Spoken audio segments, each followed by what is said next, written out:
오늘 우리에게 주신 하나님의 말씀 마태복음 27장 1절에서 10절까지의 말씀입니다. 제 성경으로 신약 48면에 있습니다. 마태복음 27장 1절에서 10절까지의 말씀. 새벽에 모든 대제사장과 백성의 장로들이 예수를 죽이려고 함께 의논하고 결박하여 끌고 가서 총독 빌라도에게 넘겨주니라. 그때 예수를 판 유다가 그의 정죄됨을 보고 스스로 뉘우쳐 그 은 30을 대제사장들과 장로들에게 도로 갖다 주며 이르되 내가 무죄한 피를 팔고 죄를 범하였도다 하니 그들이 이르되 그것이 우리에게 무슨 상관이냐 네가 당하라 하거늘 유다가 은을 성소에 던져놓고 물러가서 스스로 목매어 죽은지라. 대제사장들이 그 은을 거두며 이르되 이것은 핏값이라 성종고에 넣어둠이 옳지 않다 하고 의논한 후 이것으로 토기장이의 밭을 사서 나그네의 묘지를 삼았으니 그러므로 오늘날까지 그 밭을 피밭이라 일컫느니라. 이에 선지자 예레미야를 통하여 하신 말씀이 이루어졌나니 일렀으되 그들이 그 가격 매겨진 자 곧 이스라엘 자손 중에서 가격 매긴 자의 가격 곧 은 30을 가지고 토기장이의 밭값으로 주었으니 이는 주께서 내게 명하신 바와 같으니라 하였더라. 아멘. 자, 오늘 이 스스로 목매어 죽은 이 가룟 유다의 기사는 마태복음에만 나옵니다.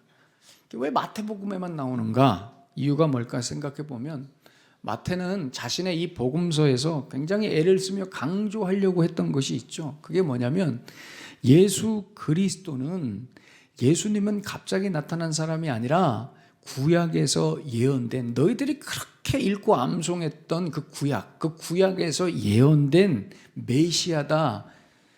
마태는 이걸 너무 강조하고 싶었죠. 너희 유대인들아 봐라 말이에요. 예수님의 일거수일투족 또 예수님과 관계된 주위의 모든 인물들 사건들을 봐라. 그 모든 것들은 그냥 있는 것이 아니라 구약에서 다 예언된 것들이단 말이죠. 그래서 그걸 강조하기 위해서 오늘 전략적으로 이 가룟 유다의 죽음 사건을 끼워 넣은 것입니다. 마태만.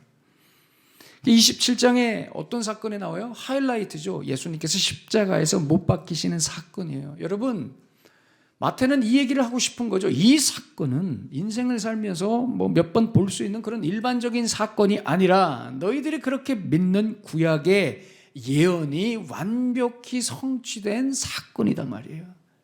이걸 설명하려고 본격적으로 십자가 처형 사건을 이야기하기 전에 가룟 유다의 사건을 집어넣은 것입니다. 왜냐하면 이 가룟 유다의 죽음 역시도 갑자기 그냥 가룟 유다가 마음이 변해서 그렇게 배신하고 목매어 죽은 것이 아니라 이 모든 것들이 예레미야 선지자의 말씀, 스가랴 선지자의 말씀에 다 예언되어 있다는 것을 먼저 힌트를 보여주면서 이 십자가 사건도 구약의 예언 성취 사건이다. 이 이야기를 마태는 하고 싶었던 것이죠. 그래서 끼워 넣은 겁니다. 오늘 본문 4절에 가룟 유다가 이렇게 자책하며 이야기하죠. 내가 무죄한 피를 팔았구나. 이렇게 얘기합니다. 여러분, 이 말은 가룟 유다가 생각해서 한 말이 아닙니다. 이 말은 언약의 성취로 예레미야 19장 1절에서 6절에서 미리 예언된 말씀이죠. 여호와께서 이와 같이 말씀하시되 가서 토기장이의 옹기를 사고 백성의 어른들과 제사장의 어른 몇 사람과 하시드문 어기 곁에 있는 흰놈의 아들 골짜기로 가서 거기에서 내가 내게 이런 말을 선포하여 말하기를 너희 유다 왕들과 예루살렘 주민아 여호와의 말씀을 들으라. 만군의 여호와 이스라엘의 하나님이 이같이 말씀하시되 보라 내가 이곳에 재앙을 내릴 것이라. 그것을 듣는 모든 자의 귀가 떨리니 이는 그들이 나를 버리고 이곳을 불결하게 하며 이곳에서 자기와 자기 조상들과 유다 왕들이 알지 못하던 다른 신들에게 분향하며 무죄한 자의 피로 이것을 채웠으며 또 그들이 바알을 위하여 산당을 건축하고 자기 아들들을 바알에게 번제로 불살라 드렸나니 이는 내가 명령하거나 말하거나 뜻한 바가 아니니라. 그러므로 보라 다시는 이것을 도벳이나 흰놈의 아들의 골짜기라 부르지 아니하고 오직 죽임의 골짜기라 부르는 날이 이를 것이라. 여호와의 말이니라. 아멘. 예레미야에서 분명히 먼저 예언됩니다. 여기 보시면은 토기장이 나오죠. 흰놈의 아들의 골짜기 나오죠. 여기가 어디입니까? 이 예루살렘 성 이 남쪽에 있는 지역입니다. 한 장소죠. 예루살렘 성정을 이렇게 보시면 동편에 기드론 골짜기 감람산이 있고요. 예루살렘 남쪽에 저 흰놈의 골짜기가 있습니다. 흰놈의 아들의 골짜기라고도 하고요. 이 골짜기는 여러분 어떤 곳이냐면 당시에 우상 바알에게 제사하던 그런 곳이었습니다.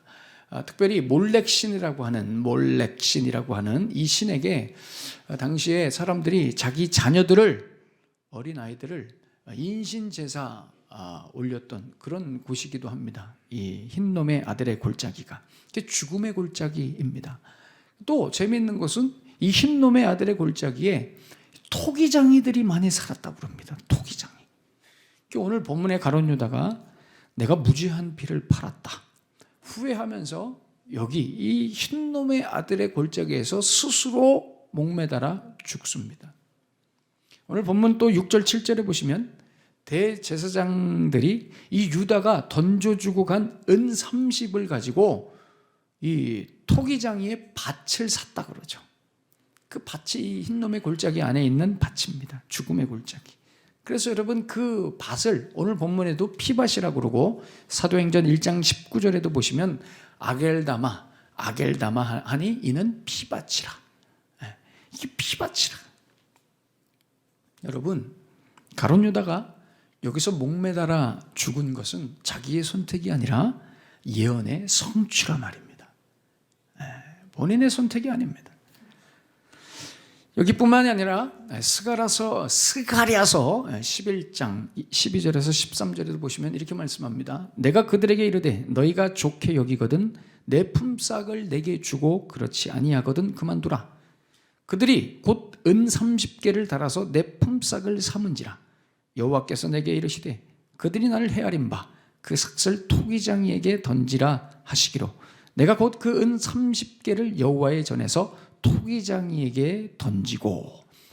소름 끼치게 오늘 본문의 내용과 일치합니다.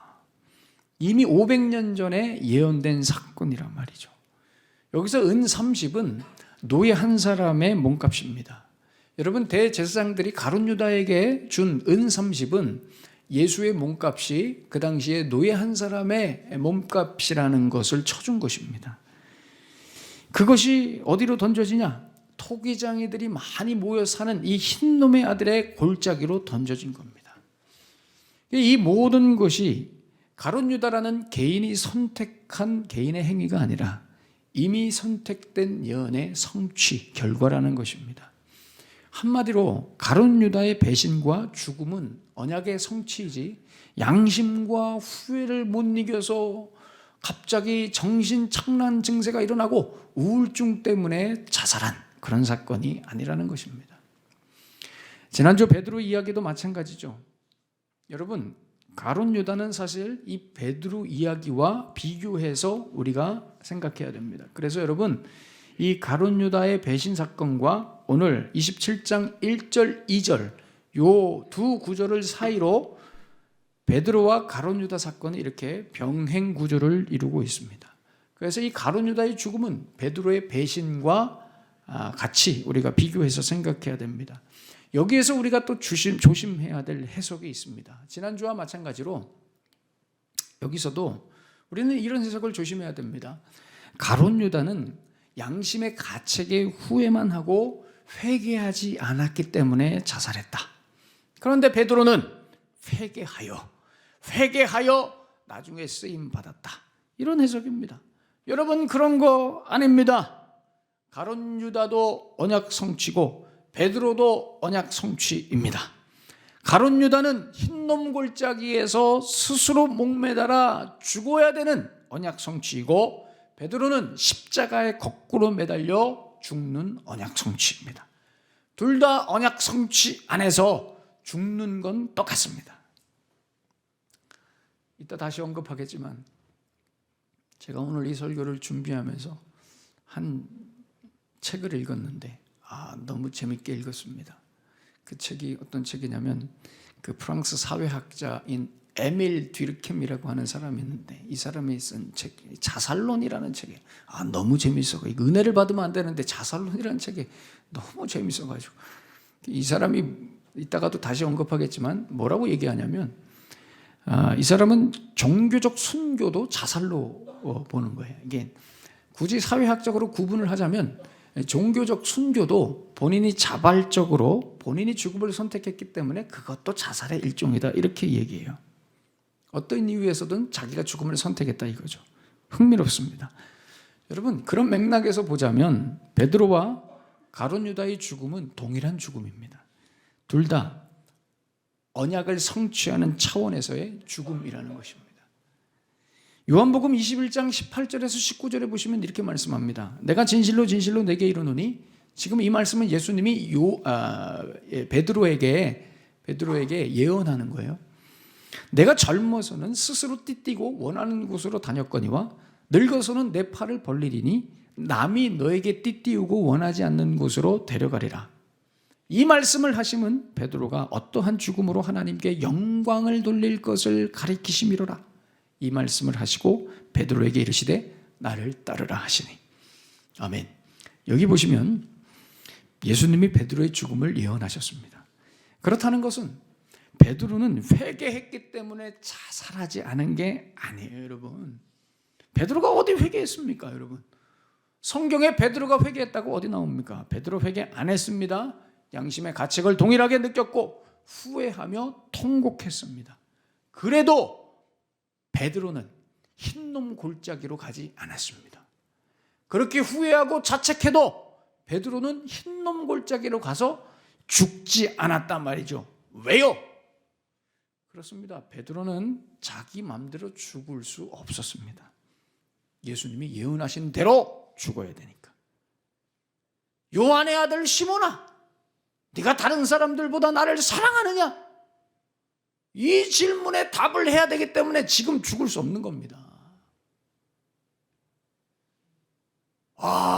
여러분 이런 대목에서는 눈이 번쩍 뜨여져야 되는데 목사님이 오늘도 또 무슨 얘기를 하는가 그런 표정으로.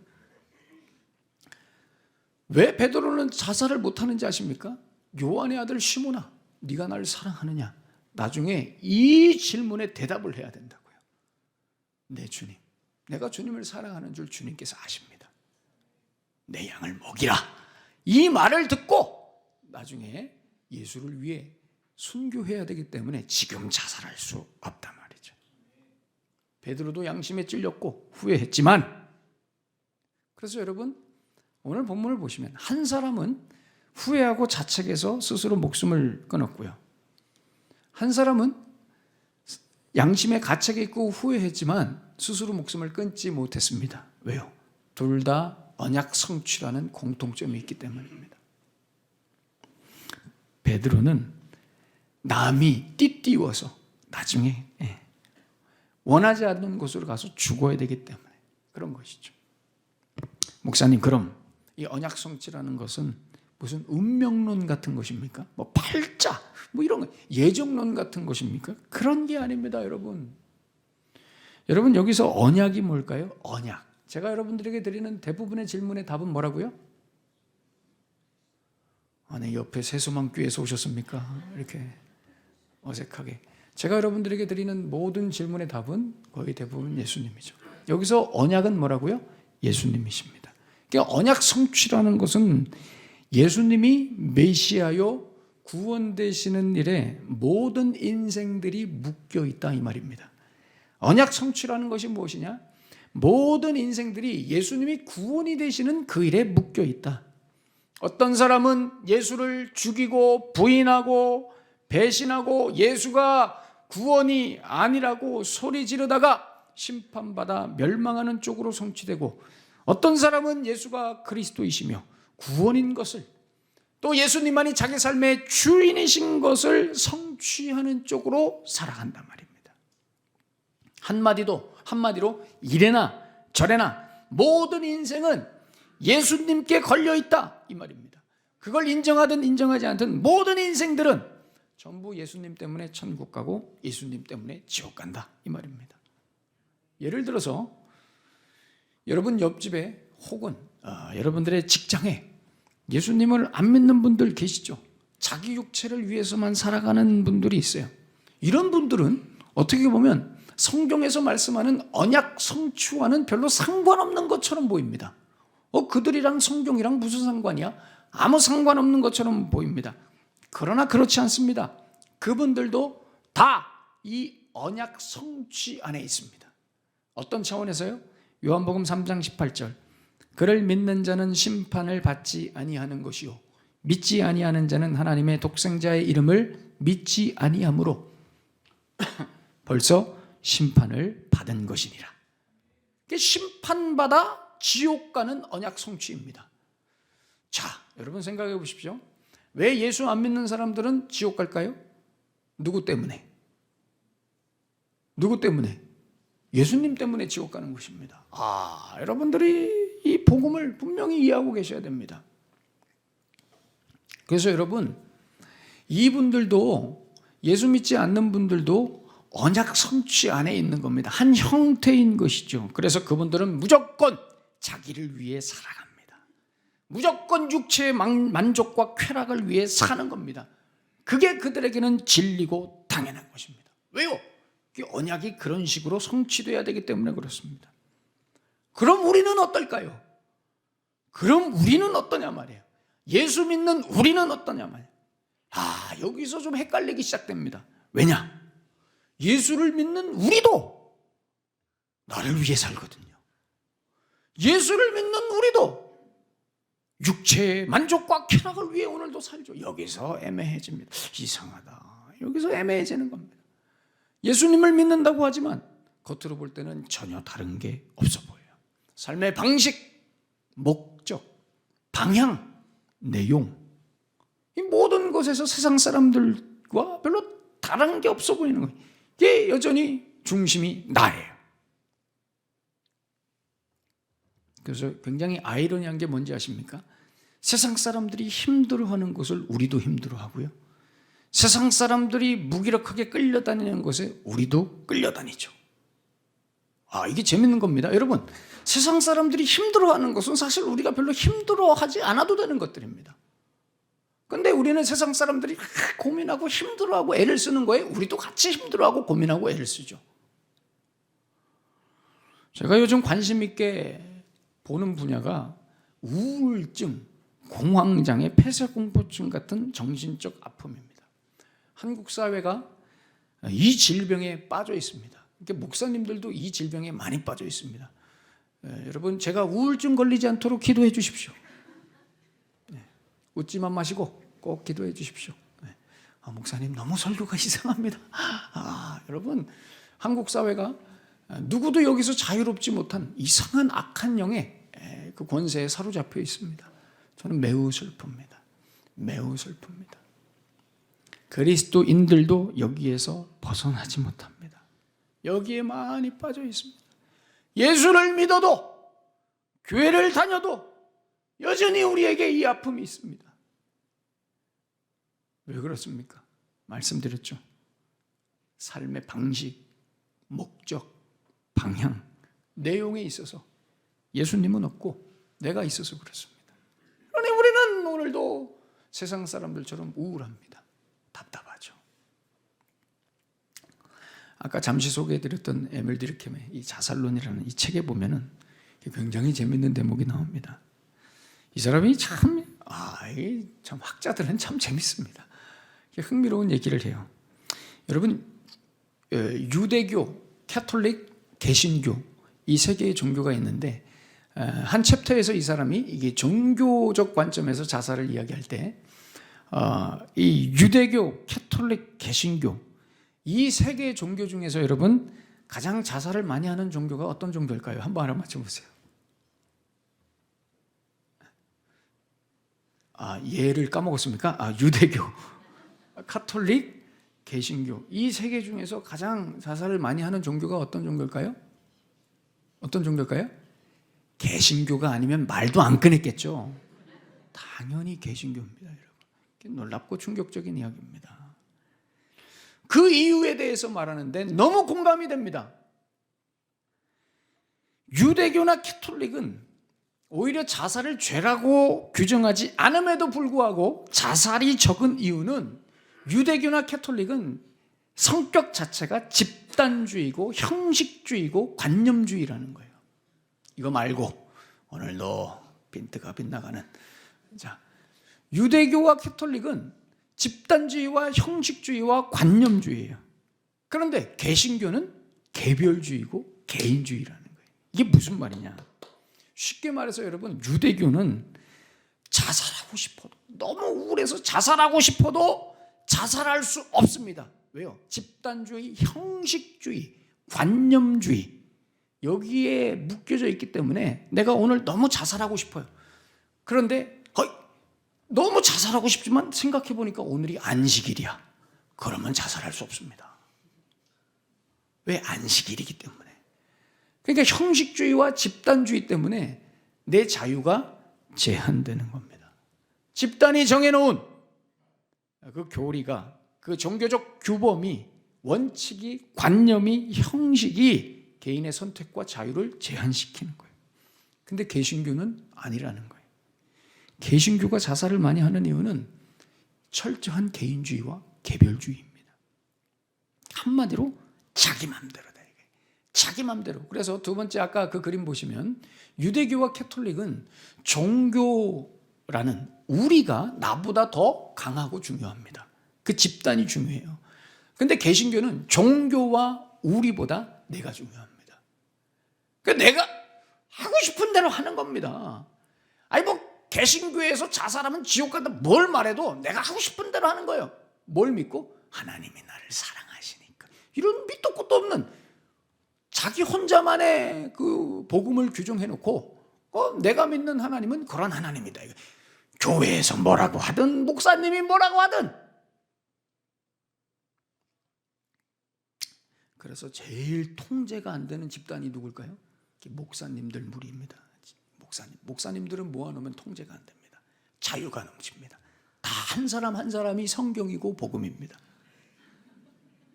통제가 안 돼요. 통제가 안 돼요. 그래서 늘 생각하기를, 저는 목사님들보다 성도가 낫다. 늘 이 생각. 죄송합니다, 목사님. 네, 여러분, 이 개신교가 이런 결과가 있는 이유가 그거예요. 너무 지나친 개인주의. 복음도, 믿음도, 신앙도, 교회도 내 마음에 들어야 됩니다. 그래서 제일 많이 죽어요. 죽는 것도 내 마음이니까. 그럼 여러분, 이 세상 사람도 자기 중심으로 살고 예수 믿는 우리도 자기 중심으로 사는데, 그런 목사님 우리가 가룟 유다인가요? 여기서의 중요한 차이가 이제 이겁니다, 여러분. 세상 사람들은 예수님을 부정하는 것으로 언약을 성취한다면 우리는 그런 사람들이 아니라는 것을 저는 여러분들에게 말씀드리고 싶은 겁니다.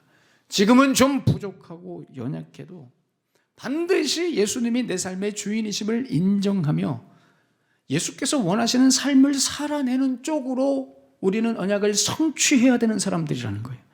여러분, 베드로가 후회하면서 죽고 싶어도 죽지 못하고 결국 예수님을 위해, 하나님 나라를 위해 죽은 것처럼 하나님 자녀들은 예수께서 내 안에 살아계시는 그 하나 때문에 하나님 나라를 위해서 살게 되어 있다는 것입니다. 여러분 두고 보십시오. 진짜 예수 믿는 사람들은 자기 맘대로 못 삽니다. 자기 맘대로 못 삽니다. 힘들죠. 답답하죠. 에라이, 다 때려칠까? 도대체 무슨 이런 인생이 있냐 말이에요. 내가 예수를 믿는다 하는데도 다른 사람들은 다 멀쩡해 보이고 평범해 보이고 다 잘 사는 것 같고 아무 문제 없어 보이는 것 같은데 내 인생은 도대체 왜 이러냐 말이죠. 그냥 확 때려칠까? 저의 요즘에 그런 고백 중에 하나도 이겁니다. 확 다 때려칠까? 그래서 나는 자연인이다처럼 이 산에나 들어가 버릴까 보다. 여러분, 우리의 인생의 실존적 고백 아닙니까? 인생이 왜 에이, 그만둘까? 에이, 예수 믿는 것도 포기하고 그냥 다 그냥 그만둘 거. 근데 여러분, 우리는 이거 안 됩니다. 때려치지 못합니다. 그만두지 못합니다. 왜냐? 우리는 예수님이 내 안에 계신 것을 증명하는 쪽으로 언약을 성취해야 되는 존재들이라. 예수님이 우리를 그렇게 끌고 가신다는 거예요. 절대 못 죽게 하십니다, 베드로를. 왜? 이 질문에 답을 해야 돼요. 요한의 아들 시몬아, 네가 다른 사람들보다 나를 사랑하느냐?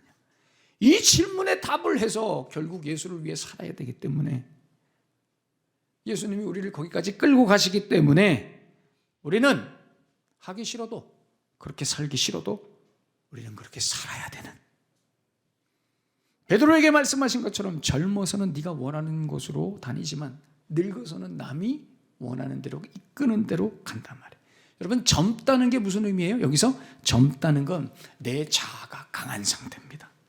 늙었다는 건 무슨 말이에요? 시간이 가면 갈수록 내 자아가 점점 죽고 예수께서 내 안에 강력하게 살아계신다는 상태인 거예요. 그래서 여러분, 그리스도인들은 반드시 이렇게 살게 되어 있습니다. 그래서 여러분 꼭 기억하셔야 돼요.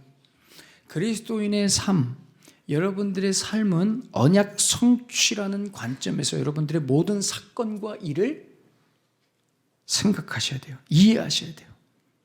여러분들이 지금 겪고 있는 그 모든 일 있잖아요. 그 사건들 있잖아요.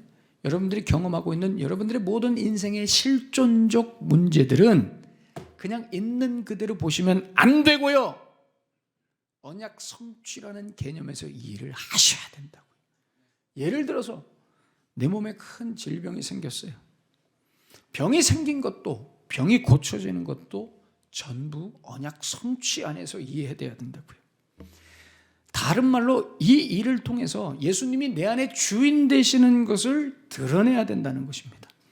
병에 걸렸네, 절망하거나 또는 주님 무조건 고쳐 주시옵소서, 이게 아니라 하나님이 이 병을 통해 오늘도 나에게 무엇을 말씀하시느냐 하는 거예요.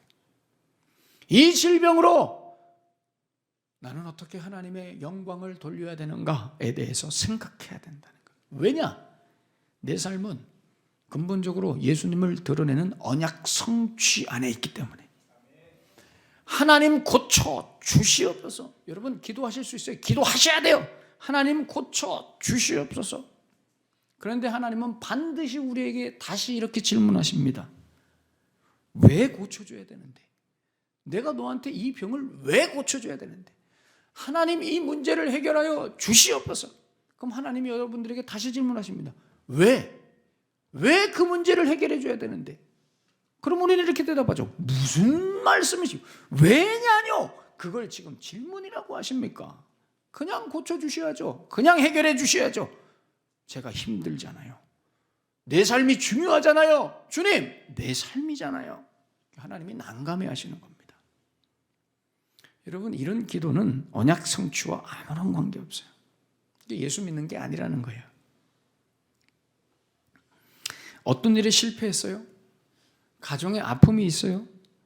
수많은 우리의 인생에 문제가 있죠? 여러분, 신자들은 이 모든 문제와 아픔들이 그냥 있는 게 아니라 언약 성취와 연결이 되어 있다고요. 그 일들을 그냥 팔자련히 그렇게 이해하시면 안 돼요. 그 일을 통해서 여러분 안에 계신 예수님을 만나셔야 되고요. 주님의 음성을 들으셔야 됩니다. 내가 누구인지를 깨달으셔야 되고요. 나는 어떻게 살아가야 되는 존재인가를 확인하셔야 됩니다. 왜냐? 우리는 가룟 유다가 아니라 베드로이기 때문입니다. 그 일을 있는 그대로만 보면 절망해서 죽는 겁니다. 그 있는 일을 그대로만 빠지게 되면은 여러분, 거기에서는 아무런 신앙적 답도 찾을 수가 없다는 것입니다. 그 일을 통해서 하나님을 만나셔야 돼요.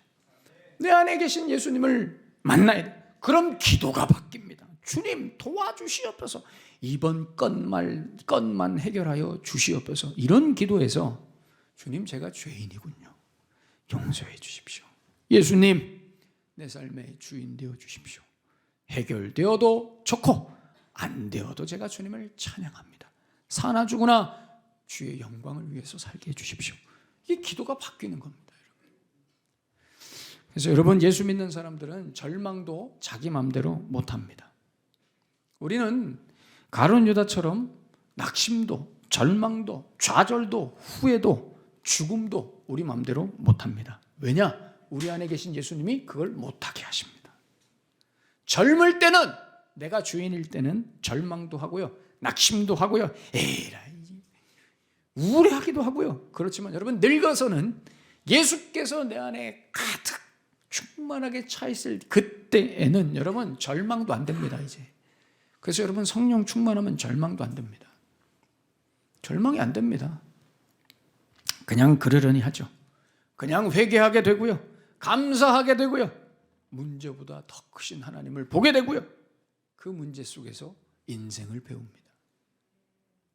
고린도후서 4장 8절에서 10절에 있는 말씀처럼 우리가 사방으로 우겨쌈을 당하여도 쌓이지 아니하며, 답답한 일을 당하여도 낙심하지 아니하며, 박해를 받아도 버림받지 아니하며, 거꾸로뜨림을 당하여도 망하지 아니하고, 우리가 항상 예수의 죽음을 몸에 짊어짐은 예수의 생명이 또한 우리 몸에 나타나게 하려 함이라. 아멘. 이 말씀을 살아내는 것입니다. 사랑하는 여러분, 가룟 유다와 베드로는 둘 다 언약 성취를 위해 존재한다는 공통점이 있습니다. 우리 모두가 그렇다는 것입니다. 우리 모두가 예수를 믿든 안 믿든 우리 모두가 그렇다는 것입니다. 차이가 있다면 가룟 유다는 예수를 부정하고 자기 마음대로 죽는 것으로 언약을 성취했다면, 베드로는 예수께 붙들려 묶여 이끌려 예수님과 함께 예수님을 위해 살다 죽는 인생으로 언약을 성취한 것입니다.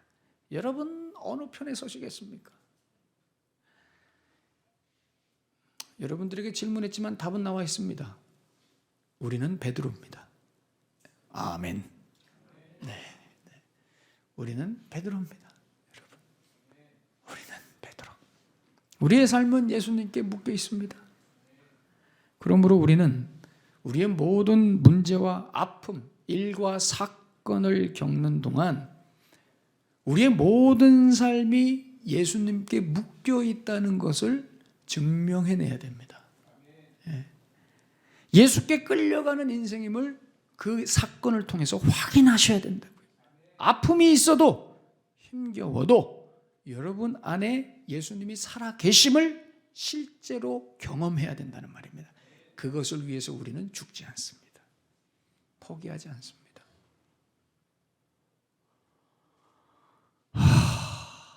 참 위대한 말씀입니다. 웬만해서 제가 설교하고 만족스럽지 못하는데, 오늘은 참 이 설교가 저에게 힘이 되고 위로가 됩니다. 여러분, 우리는 포기할 수 없습니다. 우리는 낙심하거나 절망하지 않습니다. 왜냐? 예수님이 내 안에 살아계신 것을, 그렇게 언약이 성취되는 것을 우리는 증명해야 되기 때문에, 이것이 여러분들의 가룟 유다와의 차이입니다. 기도하겠습니다.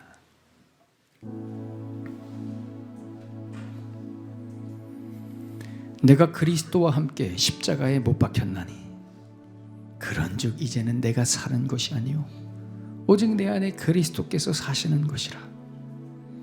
이제 내가 육체 가운데 사는 것은 나를 사랑하사 나를 위하여 자기 자신을 버리신 하나님의 아들을 믿는 믿음 안에서 사는 것이라. 아멘.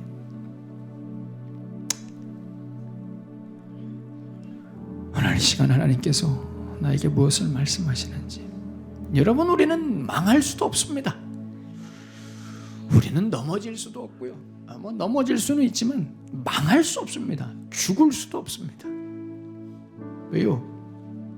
예수께서 내 안에 살아계시며, 요한의 아들 시몬아 네가 나를 더 사랑하느냐라는 질문에 대답하는 그 자리까지 나아가고, 결국 주를 위해 헌신하며 주를 위해 죽어야 되는 그 자리까지 가야 되기 때문에, 예수님을 통해서 얻는 승리와 기쁨을 우리가 경험해야 되기 때문에 우리는 지금 오늘 망할 수 없습니다.